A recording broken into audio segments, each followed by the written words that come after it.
ಮಾಲೀಕರು ಮತ್ತು ಕಾರ್ಮಿಕರ ಒಕ್ಕೂಟದ ವತಿಯಿಂದ ಬ್ಯೂಟಿಷಿಯನಲ್ಲಿ ಕೆಲಸ ಮಾಡ್ತಕ್ಕಂಥ ಕಾರ್ಮಿಕರಿಗೆ ಹೆಲ್ತ್ ಕ್ಯಾಂಪ್ ಇಟ್ಕೊಂಡಿರ್ತಕ್ಕಂಥದ್ದು ಬಹಳ ಸಂತೋಷಕರವಾದ ವಿಚಾರ.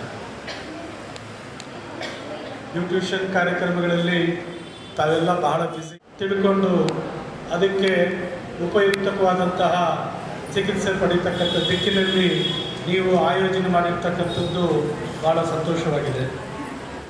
ತಿಳ್ಕೊಂಡು ಅದಕ್ಕೆ ಉಪಯುಕ್ತವಾದಂತಹ ಚಿಕಿತ್ಸೆ ಪಡೀತಕ್ಕಂಥ ದಿಕ್ಕಿನಲ್ಲಿ ನೀವು ಆಯೋಜನೆ ಮಾಡಿರ್ತಕ್ಕಂಥದ್ದು ಭಾಳ ಸಂತೋಷವಾಗಿದೆ. ನೋಡಿ, ನಿಮ್ಮ ಜೊತೆಯಲ್ಲೇ ಕೂಡ ದಿನನಿತ್ಯ ಈ ನಗರವನ್ನು ಸ್ವಚ್ಛ ಮಾಡ್ತಕ್ಕಂಥ ಮಹಿಳಾ ಪೌರ ಕಾರ್ಮಿಕರಿದ್ದಾರೆ. ಅವರು ನೀವು ಹೆಣ್ಣು ಮಕ್ಕಳ ಸೌಂದರ್ಯವನ್ನು ಕೊಟ್ಟರೆ ಈ ಪೌರ ಕಾರ್ಮಿಕರ ಹೆಣ್ಣು ಮಕ್ಕಳು ಬೆಂಗಳೂರು ನಗರದ ಸೌಂದರ್ಯವನ್ನು ಪ್ರಪಂಚಕ್ಕೆ ಸಾರ್ತಾ ಇದೆ. ಹೆಣ್ಣು ನೆನೆಸ್ಕೊಂಡ್ರೆ ಏನು ಬೇಕಾದರೂ ಸಾಧನೆ ಮಾಡ್ತಾಳೆ ಅಂತಕ್ಕಂಥದ್ದಕ್ಕೆ ಇದೆಲ್ಲ ಉದಾಹರಣೆ.